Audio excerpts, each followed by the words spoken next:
بسم اللہ الرحمن الرحیم اللہم صل علی سیدنا محمد وعلی آل سیدنا محمد وبارک وسلم۔ عزیز ساتھیو السلام علیکم۔ سیرت انفو میں آج ایک نئے موضوع کے ساتھ پھر حاضر خدمت ہیں۔ آج کا ہمارا موضوع ہے دعاؤں کی عدم قبولیت کی وجہ۔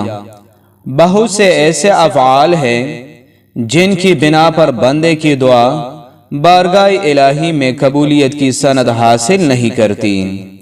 انہی میں ایک یہ بھی ہے کہ جو نیکی کا حکم نہ کرے اور برائیوں سے منع نہ کرے اور اس فعل کو اپنا وتیرہ بنا لے، برائیوں سے چشم پوشی اختیار کرے، تو یہ عذاب الہی کو دعوت دینے کی بھی مترادف ہے اور دعاؤں کی عدم قبولیت کی بھی ایک وجہ ہے۔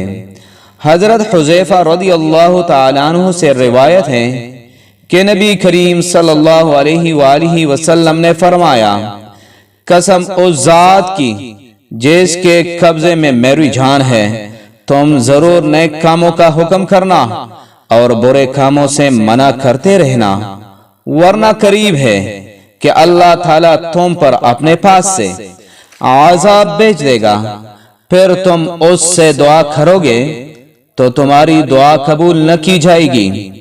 حضور سرور کائنات صلی اللہ علیہ وآلہ وسلم نے پروردگار عالم کی قسم دیتے ہوئے امت مسلمہ کو اس بات کا حکم فرمایا ہے کہ تم ضرور نیک کاموں کی تلقین کرو اور لوگوں کو برے کاموں سے منع کرتے رہو تاکہ معاشرے سے برائی کا خاتمہ ہو سکے اور رضائی الہی حاصل ہو، اللہ تعالیٰ کے عذاب سے بھی بچا جا سکے اور بارگاہ الہی میں دعائیں بھی شرف قبولیت حاصل کر سکیں۔